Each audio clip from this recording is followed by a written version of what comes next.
एक चीज नोटिस करो, सेम आंसर मैं भी लिख रहा हूं और एक दूसरा बच्चा भी लिख रहा है। एक बच्चे के नंबर ज्यादा आ जा रहे हैं और दूसरे के कम आ रहे हैं। क्या डिफरेंस है? मींस टॉपर का क्वेश्चन अटेम्प्ट करने का वे क्या होता है जो हम ज्यादा मार्क्स उसे दे जाते हैं और दूसरे बच्चे को वहीं पे कम मार्क्स देखते हैं।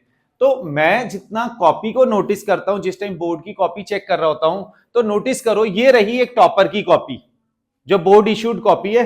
अब देखो प्रेजेंटेशन कितना क्लियर है। इतना क्लियर प्रेजेंटेशन अगर हम नहीं करेंगे तो हमें मार्क्स कैसे मिल जाएंगे? उसके लिए वर्किंग क्या, मैं एक चेकलिस्ट बना रहा हूं। ये आप मेन बात याद रखना, ये आपके 5 मार्क्स और 3 मार्क्स वाले क्वेश्चंस के लिए एप्लीकेबल है। ऐसा ना हो आप एमसीक्यू में या 2 मार्क्स वाले क्वेश्चन में इस पूरे चेकलिस्ट को चेक करने लग जाओ। सबसे पहले गिवन क्या है क्वेश्चन में, ये क्वेश्चन से ही लैंग्वेज उतार दो। Given this and that, what ever question में जो लिखा होता है उस बात को थोड़ा सा, नॉट वेरी लेंदी, एक सेंटेंस के अंदर विद इन अ लाइन हो जाए तो बहुत ही अच्छा है। फिर आपने सपोज करना है let the value of this is X and the value of other thing is Y. कभी सिर्फ एक्स ही लेट करना होता है, तो लेट क्या करना है, सपोज क्या करना है, वो स्टेप ले लोगे। उसके बाद अगला स्टेप आएगा, वहां पे आप कैलकुलेशन करोगे। बट कैलकुलेशन तक पहुंचने के लिए हो सकता है आपको डायग्राम की नीड आ जाए। डायग्राम की नीड है तो neat and clean only with the pencil.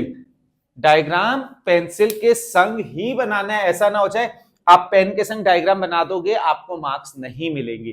तो आपने बात समझ ली, गिवन लिख दिया, सपोज करने का काम हो गया, डायग्राम एक प्रॉपर बन गया। अब हमारी वर्किंग शुरू हुई, स्टेप्स एंड कैलकुलेशन पार्ट यहां पे शुरू हुआ। स्टेप्स को अच्छे से दूर दूर लिखना है। ऐसा ना हो आप बिल्कुल साथ साथ चिपका के लिख दो, छोटी छोटा, उसे शो करो। मैंने आपसे कहा हुआ है कॉपी आपको जो मिली है मैथ्स के अंदर 48 पेजेस की, उसे फिल करना है आपने। तो उसे फिल तभी कर पाओगे जब आप पूरा का पूरा उसे लिखोगे, उसे अच्छे से प्रेजेंटेशन दोगे, और उसके बाद में रिजल्ट या आंसर जो भी आएगा उसे बॉक्स में बंद करना मत भूलना।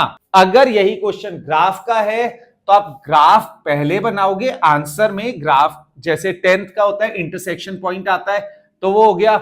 12th में लीनियर प्रोग्रामिंग का क्वेश्चन होता है तो उसमें कॉर्नर पॉइंट्स होते हैं, वो सारे कॉर्नर पॉइंट्स आप लिखोगे और जो कंक्लूजन होगा, जो रिजल्ट होगा, उसे बॉक्स में बंद करोगे। एक्स और वाई की वैल्यू या वहां पे मैक्सिमम एट दिस और मिनिमम एट दिस, उस बात को अगर बॉक्स में बंद कर दोगे। आपने क्या किया, बॉक्स में आंसर लिखने का मीनिंग ये हो जाता है आपने टीचर को कन्वीनियंट किया। टीचर इजीली उस पॉइंट को नोटिस कर पाएगा, टीचर उस चीज को एकदम से देख पाएगा और वही चीज उसे चेक करनी है। तो जितनी जल्दी से ऐसी चीज मिल जाए टीचर उतना अच्छा आपको मानेगा। कुछ जगह पे आप अंडरलाइन भी कर सकते हो, कोई इंपॉर्टेंट पॉइंट है, बाकी सब्जेक्टों में तो ये बहुत ज्यादा एप्लीकेबल होते हैं। अपने आंसर में अंडरलाइन करो, पेंसिल के संग अंडरलाइन कर देना जो मेन पॉइंट है। मैथ्स में भी क्या एक्स है और क्या वाई है उस बात को अंडरलाइन कर दो। बट टाइम मैनेजमेंट करना है, 3 घंटे के अंदर पेपर हो जाए। टाइम मैनेजमेंट बहुत इंपॉर्टेंट है।